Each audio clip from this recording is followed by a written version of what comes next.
Paz e bem, meus irmãos e minhas irmãs. Estamos na quarta-feira, dia 20 de novembro. Hoje no Brasil nós celebramos o Dia da Consciência Negra. O nosso evangelho de hoje é retirado do livro de Lucas, capítulo 19, versículos de 11 a 28.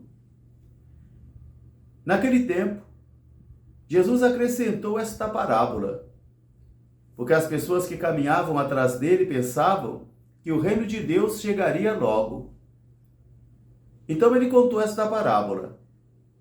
Havia um homem nobre que iria viajar para o estrangeiro para ser coroado rei. Ele chamou 10 de seus empregados e entregou a cada um deles 100 moedas, para que eles fizessem multiplicar, e partiu. Os seus concidadãos o odiavam e enviaram uma embaixada atrás dele, dizendo que não lhe queria como rei, que ele reinasse sobre eles. Mas ele foi coroado e regressou à sua terra. E mandou chamar aos seus empregados para que prestassem contas da administração. O primeiro chegou e disse: Senhor, das 10 moedas eu multipliquei, aqui estão tuas 100 moedas. E ele disse: servo bom e fiel, venha participar da alegria do seu servo e receba a administração também de 10 cidades. Um segundo chegou e disse: Senhor, das suas 100 moedas, aqui estão 500.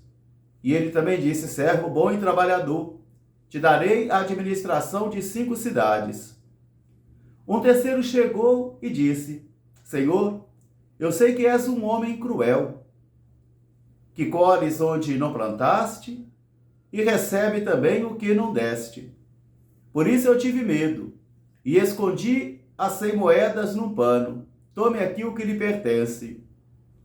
O Senhor disse a esse empregado mau e preguiçoso: por que não entregastes essa moeda e a colocastes num banco? Assim eu receberia os lucros. Tirai essas moedas desse preguiçoso e dai àquele que tem 1000. As pessoas disseram: mas Senhor, ele já tem 1000 moedas. E ele respondeu: a quem tem, muito mais será dado. E a quem nada tem, até o pouco que tem lhe será tirado.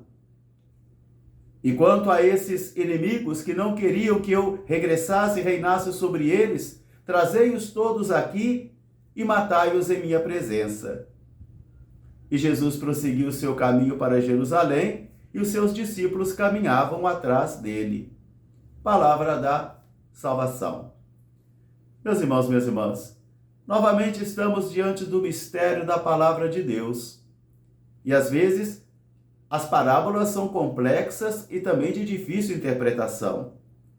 Mas Lucas está encerrando aqui o conjunto das suas parábolas hoje, oferecendo esta parábola desse homem nobre que seria coroado e que entrega a seus empregados a administração dos seus bens para que eles pudessem fazer multiplicar.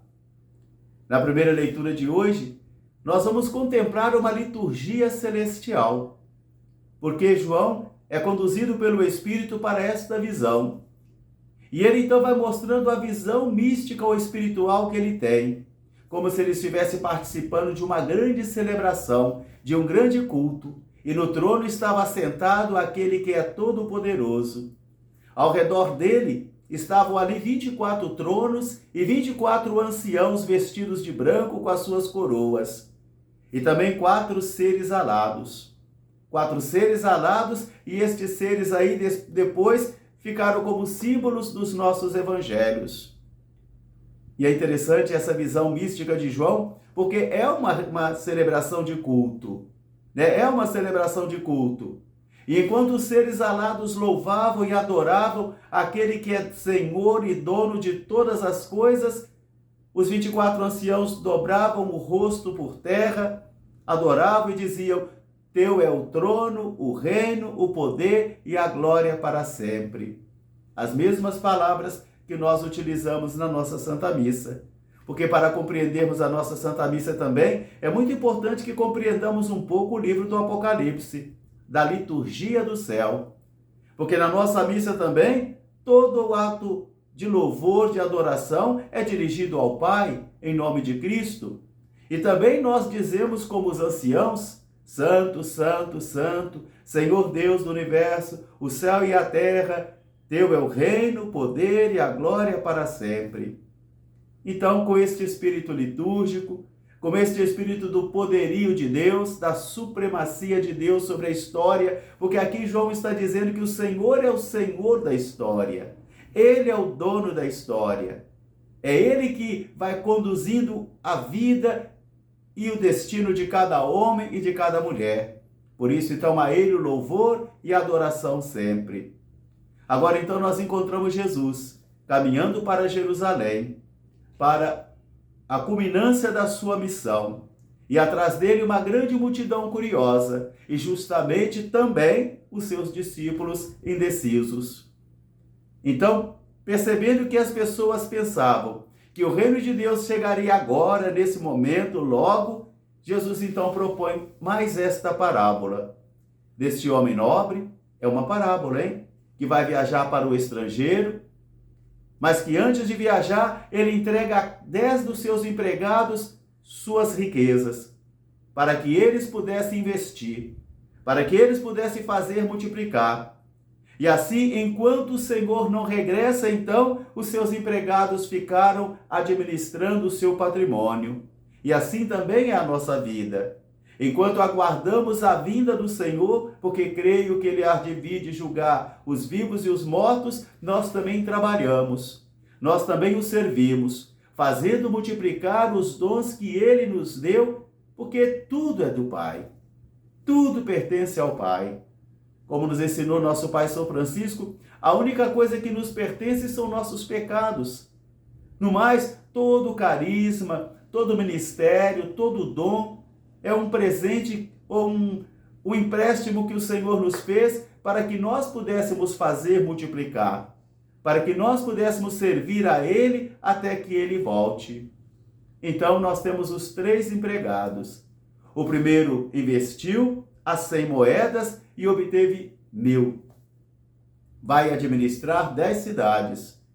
O segundo investiu também as 100 moedas, conseguiu 500. Vai administrar 5 cidades. Mas aquele terceiro, medroso, inseguro, preguiçoso, ele conhece o seu Senhor. Ele conhece o seu Senhor com uma visão de pavor, de medo. E medo e pavor não evangeliza ninguém. Medo e pavor não possibilitam o crescimento e a confiança de ninguém. Medo não é confiança. Né? Quando os nossos pais olhavam e a gente murchava, isso não era respeito, não é? Isso era medo. Então, agora aquele terceiro vai chegar: eu sei que és um homem cruel. Veja só a interpretação que ele faz desse Senhor. Eu sei que recebes o que não deste, colhes o que não plantastes, por isso eu tive medo e escondi num lenço o seu dinheiro. Toma o que é seu. Quer dizer, enquanto aguardamos o Senhor, não há espaço para preguiça e acomodação. Esse servo foi infiel, foi preguiçoso, foi desonesto, porque ele não multiplicou. Então o evangelho de hoje diz a mim e a você que enquanto nós aguardamos ao Senhor, nós temos que administrar os dons que Ele nos deu, fazer crescer e multiplicar os dons que Ele nos deu, porque todo dom recebido é para edificar o corpo de Cristo, é para fazer da igreja mais santa, mais bonita, mais solidária, mais fraterna. E para isso, então, faz-se necessária a doação de cada um de nós, do nosso tempo, do pouco que temos, por causa do Senhor. Mas esse empregado não. Ele foi preguiçoso e acomodado. Ele foi um sal insosso e ele foi uma luz queimada, que não adiantou muito, que não serviu muito. E assim pode acontecer comigo e assim também pode acontecer com você. Por isso, tire dele. Tire a moeda dele e dê àquele que já tem 1.000. Mas, Senhor, ele já tem 1.000. Aquele que tem, muito mais lhe será dado. Aquele que não tem, até o pouco que tem lhe será arrancado. Isso é a fé. E é verdade. Aquele que tem fé e procura e investe, muito mais terá. Mas aquele que tem pouco e não tem nada, será tirado. Que esta palavra de hoje ajude a mim e a você andarmos atrás de Jesus, rumo a Jerusalém, com todas as dificuldades, mas com uma confiança plena nele. Até amanhã, se Deus quiser. Paz e bem.